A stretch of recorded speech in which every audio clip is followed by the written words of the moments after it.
അല്ലാഹു അല്ലാഹു അല്ലാഹു അല്ലാഹു. അസ്സലാമു അലൈക്കും വറഹ്മത്തുള്ളാഹി. സ്നേഹമുള്ള മുഅ്മിനീങ്ങളെ, വളരെ മഹത്വമുള്ള പരിശുദ്ധ ഖുർആനിലെ ആയത്തുൽ കുർസിയുടെ ഒന്നാമത്തെ ഭാഗം നിങ്ങൾ കേട്ടിട്ടുണ്ടായിരിക്കും എന്ന് കരുതുകയാണ്. അതിന്റെ രണ്ടാമത്തെ ഭാഗമാണ് ഈ ക്ലിപ്പിലുള്ളത്. ഒന്നാം ഭാഗം കേട്ടിട്ടില്ലെങ്കിൽ അത് കേൾക്കണം എന്ന് ഉണർത്തുകയാണ്. 4 ഭാഗങ്ങളിലായി ആയത്തുൽ കുർസിയുടെ മഹത്വം വിവരിക്കുകയാണ്. ബഹുമാനപ്പെട്ട അലി ഇബ്നു അബീ ത്വാലിബ് റളിയല്ലാഹു അൻഹുവിൽ നിന്ന് നിവേദനം ചെയ്യുന്ന ഹദീസിൽ കാണാം, മാ ഖുരിഅത് ആദിഹിൽ ആയത്തു ഫീ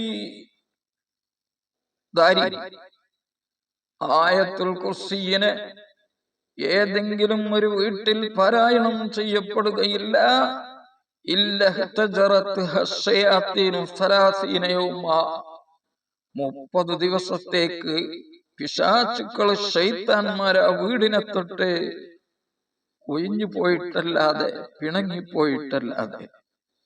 വലാ യദ്ഖുലുഹാ സാഹിറുൻ വലാ സാഹിറത്തുൻ 40 ലൈല, ആയത്തുൽ കുർസി പാരായണം ചെയ്ത ഒരു വീട്ടിലേക്ക് സിഹ്ർ ചെയ്യുന്ന സ്ത്രീയോ പുരുഷനോ 40 ദിവസത്തേക്ക് പ്രവേശിക്കുകയില്ല എന്നത് ആയത്തുൽ കുർസിയുടെ മഹത്വമാണ്.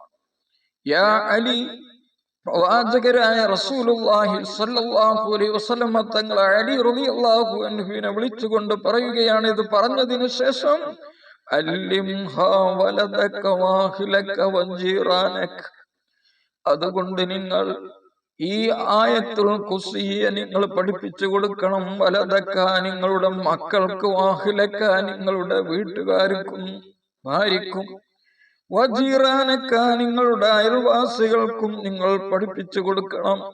റൂഹുൽ ബയാൻ എന്ന് പറയുന്ന കിതാബിൽ ഇത് കാണാം. അതുപോലെ ഖസീനത്തുൽ അസ്റാർ എന്ന് പറയുന്ന കിതാബിൽ കാണാം, വമൻ ദാവമ അലാ ഖിറാഅതിഹാ ബിഅദദി ഫുസൂലിഹാ, ആയത്തുൽ കുർസി ആരെങ്കിലും പാരായണം ചെയ്യുന്നതിന്റെ മേൽ പതിവാക്കിയാൽ അതിന്റെ ഫസ്ലുകളുടെ എണ്ണം കണ്ട്, ആയത്തുൽ കുർസിയുടെ ഫുസൂലുകൾ എന്ന് പറയുന്നത് 17 17 പ്രാവശ്യം ഒരാൾ ആയത്തുൽ കുർസി പാരായണം ചെയ്താൽ, ഔ ബിഅദദി കലിമാത്തിഹാ, അല്ലെങ്കിൽ അതിലുള്ള കലിമത്തിന്റെ എണ്ണം കണ്ട്, 50 കലിമ, 50 കലിമത്തുകളാണ് ആയത്തുൽ കുർസിയിലുള്ളത്. ആ 50 എണ്ണം ഒരാള് ആയത്തുൽ കുർസി ഓരോ ദിവസവും പാരായണം ചെയ്താൽ, ഔ ബിഅദദിൽ മുർസലീൻ, അല്ലെങ്കിൽ മുർസലീങ്ങളുടെ എണ്ണം കണ്ട്, വഹും 313, 313 മുർസലീങ്ങളുടെ എണ്ണം. ഇങ്ങനെ ഒരാൾ പാരായണം ചെയ്താൽ, ലം യത്ലുബും മൻസിലതൻ ഇല്ലാ വജദഹാ, അവൻ അല്ലാഹുവിനോട് ഏതെങ്കിലും ഒരു സ്ഥാനം ആവശ്യപ്പെട്ടാൽ, ഇത് പാരായണം ചെയ്തുകൊണ്ട് പ്രാർത്ഥിച്ചാൽ, വലം യത്ലുബു ശൈഅൻ, മാത്രമല്ല ഒരു വസ്തുവിനെയും ഒരാൾ ചോദിക്കുകയില്ല, ഇല്ലാ നാലഹു, അതിനെ അവൻ എത്തിച്ചിട്ടല്ലാതെ. അപ്പോൾ അല്ലാഹു പ്രാർത്ഥനയ്ക്ക് ഉത്തരം ചെയ്യാൻ ഈ പറഞ്ഞ അദദുകൾ പാലിച്ചുകൊണ്ട് ആയത്തുൽ കുർസി ഓതുന്നത് വലിയ കാര്യമാണ്, മഹത്വമുള്ളത്. മാത്രമല്ല,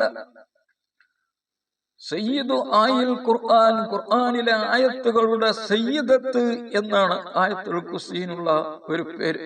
വളരെയധികം പേരുകളുണ്ട് ആയത്തുൽ കുർസിയിൽ. അബൂ ഹുറൈറ റളിയല്ലാഹു അൻഹുവിൽ നിന്ന് നിവേദനം ചെയ്യുന്ന ഹദീസിൽ കാണാം, പ്രവാചകർ സ്വല്ലല്ലാഹു അലൈഹി വസല്ലം പറയുന്നു, ലികുല്ലി ശൈഇൻ സിനാമുൻ, ഏത് വസ്തുവിനും ഒരു സിനാമുണ്ട്.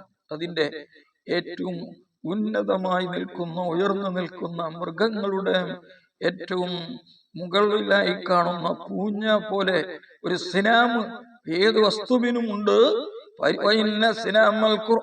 സൂറത്തുൽ ബഖറ, പരിശുദ്ധമായ ഖുർആനിന്റെ സിനാമ അത് സൂറത്തുൽ ബഖറയാണ്. വഫീഹ ആയത്തുൻ, സൂറത്തുൽ ബഖറയിലുണ്ട് ഒരായത്ത്, യ സയ്യിദത്തു ആയൽ ഖുർആൻ, പരിശുദ്ധ ഖുർആനിലെ ആയത്തുകളുടെ നേതാവാണത്.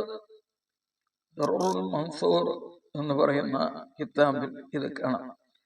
മാത്രമല്ല ഖവാസുൽ ഖുർആൻ എന്ന് പറയുന്ന കിതാബിൽ കാണാം, ബഹുമാനപ്പെട്ട സഹാബാക്കൾ പരസ്പരം ചർച്ച ചെയ്തു. തദാക്കറ സഹാബത്തു അൻ അഫ്ളലി മാ ഫിൽ ഖുർആൻ, ഖുർആനിലുള്ള ഏറ്റവും ശ്രേഷ്ഠമായ ആയത്ത് ഏതാണെന്നതിനെ സംബന്ധിച്ച് അവർ ചർച്ച ചെയ്തു. പല ആയത്തുകളുമുണ്ട്. അക്കൂട്ടത്തിൽ ഫഖാല ലഹും അലിയുൻ, ബഹുമാനപ്പെട്ട അലി റളിയല്ലാഹു അൻഹു അവരോട് ചോദിച്ചു, അയ്ന അൻതും മിൻ ആയത്തുൽ കുർസി, നിങ്ങൾ പല ആയത്തുകളും ഖുർആനിലെ ആയത്തുകളിൽ നിന്ന് ഏറ്റവും മഹത്വമുള്ളതാണെന്ന് പറയുന്നുണ്ടല്ലോ, ആയത്തുൽ കുർസിയിൽ നിന്ന് നിങ്ങൾ എവിടെയാണ്? എന്നിട്ട് ഖാല സല്ലല്ലാഹു അലൈഹി വസല്ലം, നബി സല്ലല്ലാഹു അലൈഹി വസല്ലം തങ്ങൾ പറഞ്ഞു, യാ അലി സയ്യിദുൽ ബശരി ആദം, മനുഷ്യരുടെ സയ്യിദ് ആദം നബിയാണ്. വസയ്യിദുൽ അറബി മുഹമ്മദുൻ സല്ലല്ലാഹു അലൈഹി വസല്ലം, അറബികളുടെ നേതാവ് മുഹമ്മദ് മുസ്തഫ സല്ലല്ലാഹു അലൈഹി വസല്ലമയാണ്. ഇതൊരു തവാദുഇന്റെ സംസാരമാണ്, പറയുന്നത് പ്രവാചകരാണല്ലോ, അതുകൊണ്ടാണ് അങ്ങനെ പറയുന്നത്. അറബികളുടെ മാത്രമല്ല, ആദം നബി അടക്കമുള്ള ലോകത്തിന്റെ ഒട്ടാകെ നേതാവ് തന്നെയാണ്. നമ്മൾ പറയുന്നത് പോലെ സ്വന്തം പൊക്കി പറയാത്തത് കൊണ്ട് അങ്ങനെ പ്രയോഗിച്ചിരിക്കുകയാണ് പ്രവാചകൻ. ലാ ഫഖ്റ, ഞാൻ പൗർ പറയുകയില്ലെന്ന് അത് പറഞ്ഞിട്ട് പോലും നബി സല്ലല്ലാഹു അലൈഹി വസല്ലം പറഞ്ഞിട്ടുണ്ട്. വസയ്യിദുൽ ഫുസ്സി സൽമാൻ, ഫാരിസികളുടെ നേതാവ് സൽമാനുൽ ഫാരിസ. വസയ്യിദുർ റൂമി സുഹൈബ്, റോമുകളുടെ നേതാവ്, റോമിന്റെ നേതാവ് സുഹൈബ് റളിയല്ലാഹു അൻഹു ആണ്. വസയ്യിദുൽ അബശത്തി, അബശയുടെ നേതാവ് ബിലാൽ റളിയല്ലാഹു അൻഹു ആണ്. വസയ്യിദുൽ ജിബാലി തൂർ സീന, പർവ്വതങ്ങളുടെ നേതാവ് തൂർ സീന പർവ്വതം ആണ്. വസയ്യിദുസ് സദരി അസ്സിദ്ർ, സിദ്ർ എന്ന വൃക്ഷമാണ് വൃക്ഷങ്ങളുടെ നേതാവ്. അതുപോലെ വസയ്യിദുൽ സുഹൂരി അസ്ഹുരി അൽ മുഹറം, വസയ്യിദു സുഹൂരി റമളാൻ, അതെല്ലാവർക്കും അറിയാം, മാസങ്ങളുടെ നേതാവാണ് പരിശുദ്ധമായ റമളാൻ. വസയ്യിദുൽ അയ്യാമി യൗമുൽ ജുമുഅ, ദിവസങ്ങളുടെ നേതാവ് വെള്ളിയാഴ്ച ദിവസമാണ്. അമാ അറിയുക, തീർച്ചയായും ആ പരിശുദ്ധമായ ഖുർആൻ സയ്യിദുൽ ഖുർആനി വസയ്യിദുൽ കലാമി അൽ ഖുർആൻ, കലാമുകളുടെ നേതാവ് ഖുർആനാണ്. വസയ്യിദുൽ ഖുർആനി ആയത്തുൽ കുർസി, ഖുർആനിന്റെ സയ്യിദാണ് ആയത്തുൽ കുർസി. ആ ഖുർആനിൽ നിന്നുള്ള സയ്യിദാണ് ആയത്തുൽ കുർസി. ആ ആയത്തുൽ കുർസിയിൽ 50 കലിമത്തുകളുണ്ട്. ഓരോ കലിമത്തിലും 50 ബറക്കത്തുകളുണ്ട്. ജാമിഉ സഗീർ എന്ന കിതാബിൽ ബഹുമാനപ്പെട്ട ദൈലമി ഇമാം നിവേദനം ചെയ്തതായി ഹദീസിൽ കാണാം. അതുകൊണ്ട് ഈ ക്ലിപ്പ് കേൾക്കുന്നവരോടൊക്കെയും ഞാൻ പ്രത്യേകം ഉണർത്തുകയാണ്, അതിന്റെ ഈ പറഞ്ഞ 50 എണ്ണത്തിന്റെ മേലിൽ അത് മുറിയാതെ പതിവായി ചൊല്ലിയാൽ വലിയ മഹത്വങ്ങള് നമുക്ക് കരസ്ഥമാക്കാൻ സാധിക്കും. ഇത് ആയത്തുൽ കുർസിയെ സംബന്ധിച്ചുള്ള 2ാമത്തെ ക്ലിപ്പാണ്. ഇൻഷാ അല്ലാഹ് ഇതിന്റെ 3ാമത്തെ ഭാഗം അതും കേൾക്കണമെന്ന് പ്രത്യേകമായി ഉണർത്തുകയാണ്. വിജയികളിൽ അല്ലാഹു നാം എല്ലാവരെയും ഉൾപ്പെടുത്തട്ടെ. ആമീൻ. അസ്സലാമു അലൈക്കും വറഹ്മത്തുള്ളാഹി വബറകാതുഹു.